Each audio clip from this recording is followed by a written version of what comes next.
Nako, eto na mga kabayan, nakarma na itong si Trillanes ha. Just in kapapasok lang, good news, ICC kumilos na. Trillanes ipapatawag sa Senado. Ayan mga kabayan, patungkol po yan ang ating alamin sa video ito. Pero bago pong lahat mga kabayan, palike naman po ng video ito. Malaking tulong po yan. Maraming salamat po. At ito, pasadahan po muna natin itong mga nagte-trending na balita dito po sa social media mga kabayan. Ito po, no? Bangko Sentral. Question po ang Bangko Sentral mga kabayan, no? Isa pong investor relation specialist na si Cora Guidotti, ang nagtatanong. Ito po ang kanyang tanong mga kabayan sa Central Bank, Bangko Sentral ng Pilipinas. Anong bangko ang nagpapacilitate ng withdrawal ng bulto-bultong salapi 3 hanggang 4 na beses kada linggo? Ayan mga kabayan Posible kayang kasabwat dito ang Bangko Sentral ng Pilipinas sa pagpapalabas ng ganitong karaming pera mga kabayan, no?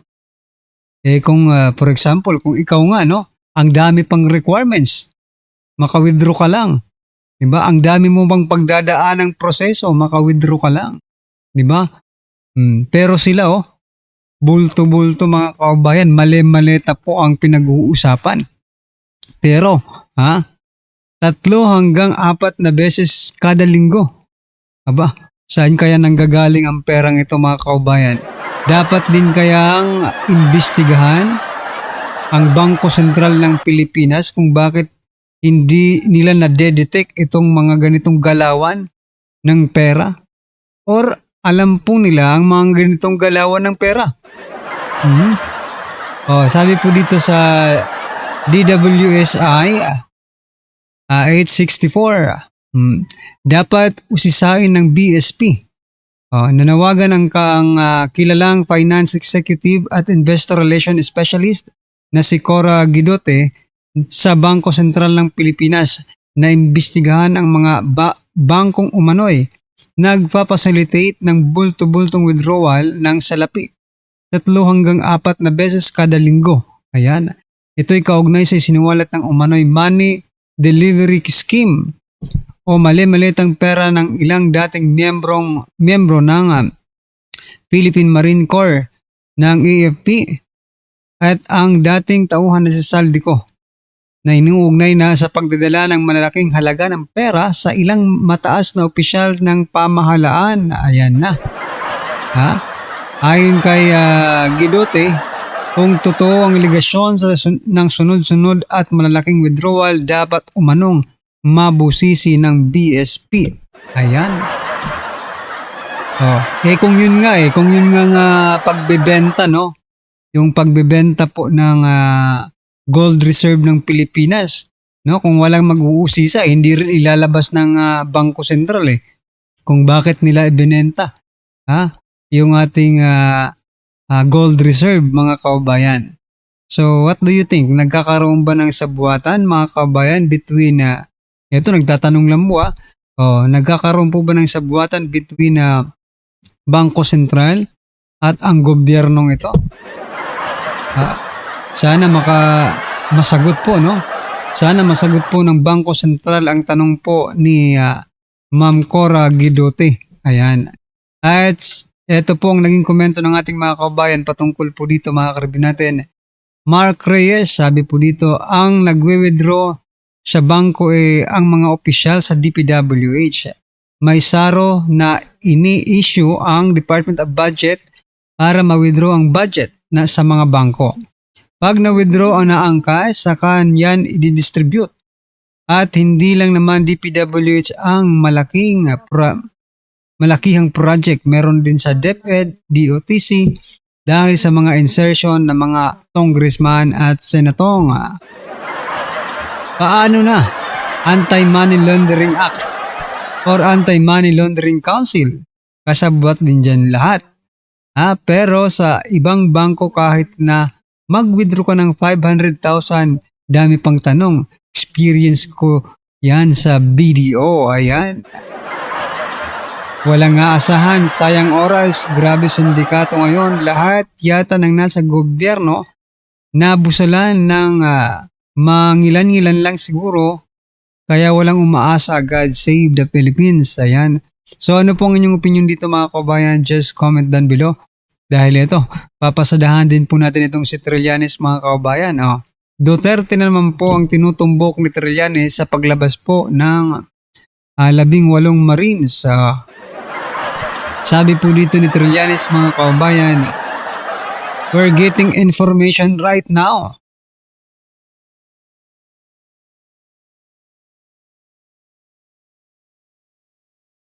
Sabi po dito ni Trillanes mga kabayan, we're getting information right now na galing sa Duterte camp. Hindi ito nangyari parang run at random. 18 ex-marine soldiers, paano sila nag-uusap? Magkakatrabaho ang mga to eh. Paano hindi sila mag-uusap? Diba? Talagang ginawa ito nung kampo ni Duterte kasi they stand to benefit most from this mga kaubayan. Ako, mali ka na naman. No? Sino po ba ang mag-benefit? No? Sino po ba ang makikinabang kung mapapanagot natin yung mga mastermind? No? Di ba taong bayan? Taong bayan po ang makikinabang dito, Trillanes. At malamang hindi ka isa doon. Kasi isa ka sa makukulong pag totoo itong sinasabi nila mga kaubayan. Nga? Grabe. Talaga si Trillanes, nasa dugo na siguro ni Trillanes, no? Bawat araw, bawat segundo, bawat minuto ng kanyang buhay, inilaan na siguro ni Trillanes para lang siraan po ang mga Duterte. No? Nasa dugo na siguro ko, pati ang kape ni Trillanes, Duterte na rin. No? Kasi wala na siyang ibang ginawa kundi siraan, no? Kasuhan. At the end of the day, wala rin naman pong napapala. Diba? Tingnan nyo ever since po na naging presidente po si former President Duterte. Diba? Kinasuhan niya na ng kinasuhan. Hanggang ngayon, saan? Napanagot niya ba? Wala. Kasi nga, yung mga ebidensya niya, haw-shaw lang mga kababayan. Ito pong naging komento ng ating mga kababayan. Sabi po dito ni Dags, Trillanes has a fighter since GMA. Let's observe and listen. The truth will set you free. Ayan. Murag panic na mo. Nagpanic na. Sigurado may director at producer yan. Bida yan yung attorney. Casting lang ng mga Marines. Producer yan. Diyan sila defensor. Ayan mga ko. May naniniwala pa rin pala kay Trillanes, no? Well, anyway, taong bayan ang yan yung sabi ko kanina, ayon po dito kay Arnel Lacson, no?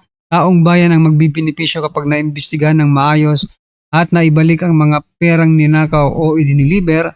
Kaya imbestigahan nyo ng maayos at makatotohanan para makinabang ang taong bayan. Correct? Diba? Oso ngayon ang maleta. Dami dinadawit, pati ICC meron maleta. Ganun talaga. No? Tumanggap no?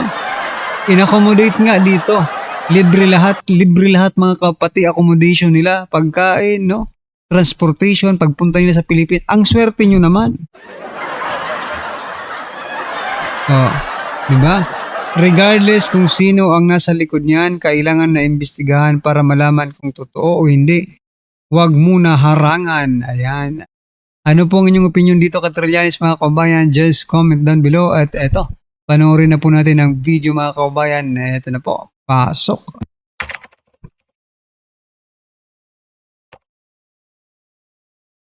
Ito ang mainit na balita na siyang dapat malaman ng taong bayan at tila usap-usapan ngayon sa mundo ng social media. Pero bago tayo magpatuloy, kung bago ka pa lang sa aking channel ay huwag mo nang kalimutang mag-like, comment at mag-subscribe para lagi kang updated sa mga susunod nating video. At para sa buong detalye ng balita, narito't panoorin natin ang full video. Eto pa. Hindi ko talaga kayo palulusutin kasi ang hirap makahanap ng mga videos na cut version. Pero buti na lang meron tayong edited version na cut version nitong itong 18K. So pag-usapan natin. Hindi ko talaga kayo palulusutin kasi hindi ito binabalita ng media ng mainstream media. Yung mga malalaking media. So kailangan magtulong-tulong tayo, ikalat po natin. Ito. Comelec tumanggap din ang maleta. Attorney Maligod. Baka ma-interview namin, ulitin ko ma-interview namin ito sa SMNI. Abang-abang lang. Tingnan natin Tingnan natin ang availability. Baka kung hindi papatayin, kaya lang baka patayin. Hindi natin alam. But anyway, may God protect you. Pati sa COMELEC, nadedeliveran ng mali-malitang pera. Paano pa tayo aasa na o maniniwala na ang mga nakaupo ngayon sa pwesto ay tunay na halal ng taong bayan? Nakita mo Comelec, nadideliveran ng maleta. At alam ito ni Tito Soto. Kaya naman nakakapagtaka, di ba? Ako nagulat talaga ako. Si Bong Revilla natanggal. Siya yung consistent doon. Tapos ang pumasok si Bam Aquino tsaka si Kiko. Sa survey wala naman sila. Diba? Nakakapagtaka. Garcia! Tingnan mo nga. Patunayan mo nga. I-discredit mo nga ito. Sumagot ka nga na tumatanggap ang COMELEC ng maleta. Dapat neutral kayo. Dapat hindi kayo tumatanggap ng pera. Para sa ang purpose tumatanggap kayo ng maletang pera. Diba nakakapagtaka? Biglang lumusot si Kiko tsaka si Bam number 2 pa. Hindi lumalabas sa survey. Biglang number 2. Wow, ano to? Lokohan? Para ano? Ako nakita ko. Anong purpose? Bakit kailangan ipasok si Bam tsaka si Kiko? Para kampihan ng Pinklawan si Bongbong Marcos. Kain suka. Since kinain ng Pinklawan ng suka ni Bongbong Marcos, kailangan kainin din ni Bongbong Marcos yung tae ng Pinklawan. Deritsaan na po tayo. So, pinapanalo. Number 2 pa. Alam nyo kung bakit naging number 2 si Bam? Kahit hindi siya lumalabas sa survey? Alam nyo kung bakit? Kasi nung 2022 election, number 1 si Robin. Nung 2025, number 1 si Bongo. So that speaks a lot. Parehas DDS, parehas dikit ni PRRD number 1. Ibig sabihin, it shows the people, mahal ng tao si PRRD at ang Duterte. Kailangan nilang gawing number 2 si Bam para hindi halata. Kasi nga naman, kung number 1 si Bongo, tapos number 1 si Bato, number 2 si Bato, at puro DDS yung nasa top 5, magbumukhang tayo talaga si Bongbong. Nagigets ninyo? So, para maniubra, ito nangyari. Tumanggap ng maleta ang COMELEC. Alam daw ito ni Tito Soto. At number 2, si Bam. Wow. Palakpakan naman dyan. Yan ay aking opinion. At marami pong nagsasabi niyan. Marami. Ilang milyon yung overvotes. Diba? Ang tindi nitong COMELEC. Sabi ko sa inyo, ang daming yumaman eh. Ito pa, isa pang yumaman to. Pag-usapan din natin. Ito, diinan natin to. Hindi nyo ba napapansin? Bakit atat si Trillanes sa ICC? Sa kanya pala dumaan yung pera. 200 million. Pang hindi natin alam kung pinambabae nila. Basta pang happy-happy daw. Pa-hotel, pagkain. Hindi ko alam kung magkano kinulimbat ni Trillanes dyan. Hindi natin alam magkano ang ibinigay, magkano kinulimbat ng ICC. 200 million. Ulitin ko. Dollars. Nagpapalit ng pera. sundalo natin sa ginawang operasyon ng ICC investigators sa Pilipinas. Unang dumating ang mga ICC investigators sa Pilipinas noong December of 2023. At bago mag-December 2023 ay inutusan sila na magpapalit ng peso to dollars. Dalawang maleta na ang bawat maleta ay may nilalaman na 56 million pesos. Kaya nakapagpalit sila ng equivalent to $2 million. 2 million dollars. No, $2 million. Sorry. Sabi ng mga executive assistants ni Ginoong Saldico ay pinaghahandaan daw nila ang pagdating ng foreigners.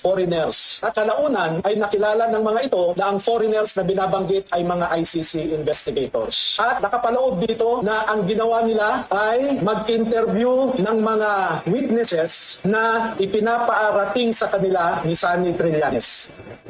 Wala silang ibang in-interview na mga witnesses, kundi ang mga tao lamang na pinapadala ni Sunny Trillanes. Okay. Habang hawak yung $2 million, $2 million, So yan mga kabayan, dapat pag mag-imbestiga po ang Senado, no? Patungkol po dito sa mali-malitang basurang ito, no? Dapat po siguro ay tawagin doon or imbitahan itong si Trillanes at dapat siyang magpaliwanag. Di ba? Diyan po sa $2 million na yan mga kabayan. At saka sabi ni Trillanes, di ba, parang umamin na talaga siya talagang nag-facilitate mga kabayan eh. Sabi niya hindi po niya kayang i-divulge no yung information about sa ICC. No, yung pagpunta ng ICC dito dahil highly confidential daw mga kabayan. Bakit? May threat ba sa national security natin? Mga kabayan, pag inilabas natin ang pangapangalan nila or nagbigay tayo ng impormasyon patungkol po sa pagpunta nila dito. Pambihira naman mga kabayan. Former president po ang iniimbestigahan nila, no? Tapos, confidential ang pagpunta nila dito. Hindi pwedeng sabihin, nandito sila. Diba? Nag-imbestiga na pala sila.